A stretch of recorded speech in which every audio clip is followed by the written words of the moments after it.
Incoming transmission. Picture this. A recording studio somewhere far, far away.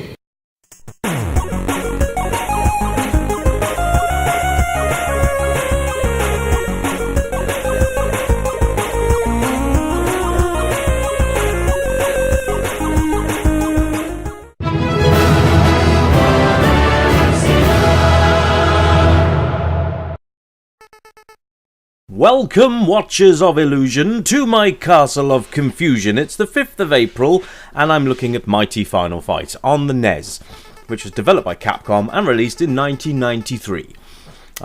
This is one of the Final Fight games I haven't actually played yet, so I'm actually quite looking forward to this. Let's have a look at this amazing intro, though. Yeah, when you have to put text on that doesn't fit on one line, it's probably best to just leave it till the next screen, perhaps. But never mind. And there's no picture here, which is weird, but I'm sure there will be at some point. Something to tell us what's going on apart from this text. Ah, here we go. Ah, even bad guys fall in love. That's nice, isn't it? So how's your week been, folks? I hope it's been a good one. I can't believe it's the end of another week. It's gone so quick. Ah, check out the cartoon graphics here. So if this is an indication of the game itself, then I'm actually quite looking forward to playing this. I think it's going to be very different to the Final Fight that we're used to, and it'll be interesting to see how the NES has actually got round using sprites, because obviously it can't use the big ginormous sprites that Final Fight used on the SNES or the arcade, for example. So there we go. That's the intro in this rather cutesy little screen. Ah, excellent. So they've got all three characters available. We're going to go with Cody because he's just one of my favourites of all time. Oh, look at this. Oh, these are cool. Okay. Very nice. I like this already. Cool. Alright. So, you can play as any of the three characters from Final Fight, which has already trumped the SNES version, hasn't it? Because you could only play as one character. Was it one character or was it two? Now, they took Guy out, didn't they, on the SNES version? I really must get around to reviewing that one at some point. This is actually quite good fun. Very arcadey, which is nice, because it's always good that they put an arcade element into these games. Obviously based on an arcade anyway, but I love the style. This is absolutely brilliant. What fun. And looks like you get some sort of leveling thing, because there's an experience bar at the bottom right hand corner there. So I've got 16 out of 33, so I don't know what actually happens when we level up. I'm guessing you get stronger. I would have thought, but I don't know. But graphically, let's have a look at that. Well, first of all, the colours are nice. There's no sort of clashing. You get the standard Nintendo sort of clipping graphic there, where you get that little bit of flicker, but that's not really a problem. There's quite a lot going on, even in this little scene here. There's the sky, there's the landscape in the background, there's the foreground stuff going on, there's the sprites themselves, and your UI, which is very basic. But when you've got that much going on, I don't really see that's an issue. So graphically it's very, very cool.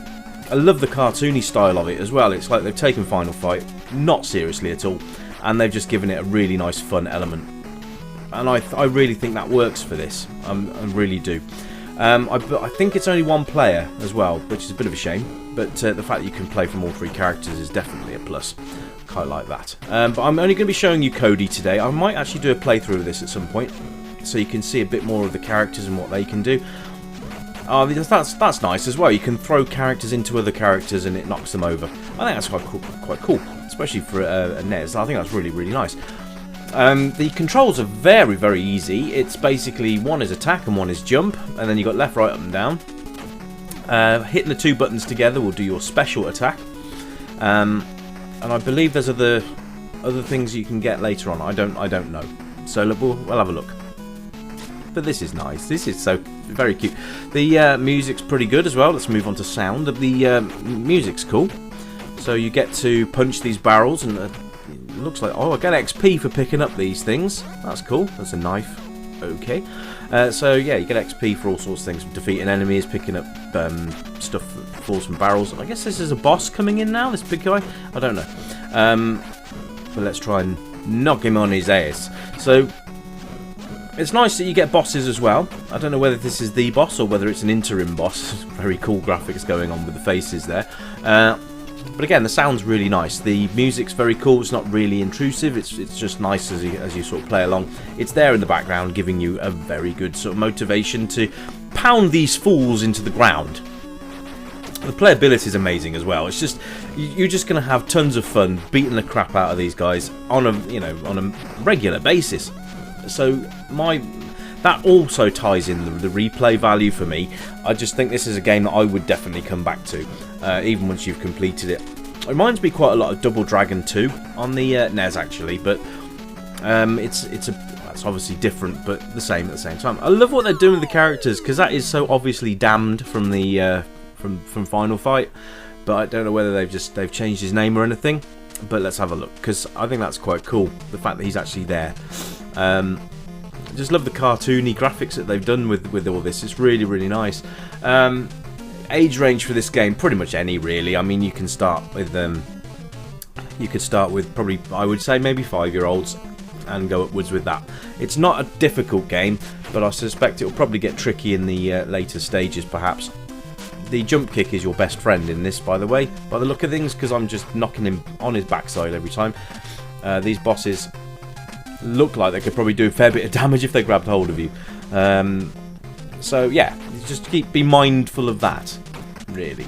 So it's a side-scrolling beat 'em up, and it's very much in the ilk of Double Dragon 2, or any of these sort of side scrollers really. It looked like he was dancing then. Was that a dance? It looked like he was doing the hand jive. So there we are. But all in all, this is a very, very fun game to play. And I think if you'd have got this back in the day, I think you would have been quite happy with this. I mean, it's not what you would expect. Definitely not what you expect. When you see the Final Fight label on it, you think, oh great, I can play the arcade version of Final Fight on the NES.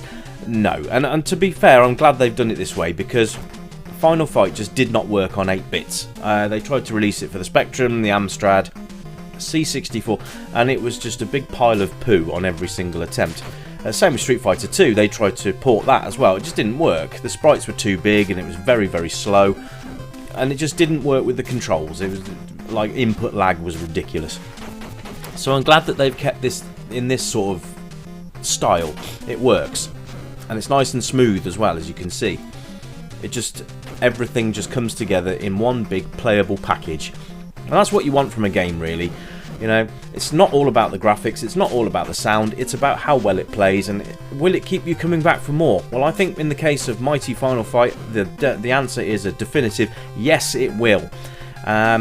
If you guys have played Mighty Final Fight, please let me know in the comments. I know as well, just a quick thing for you, that this was designed and released on the Spectrum recently, so I will have a look at that. But that's it from me, guys. Have a great weekend, and I'll see you next week. You keep it retro, and bye for now!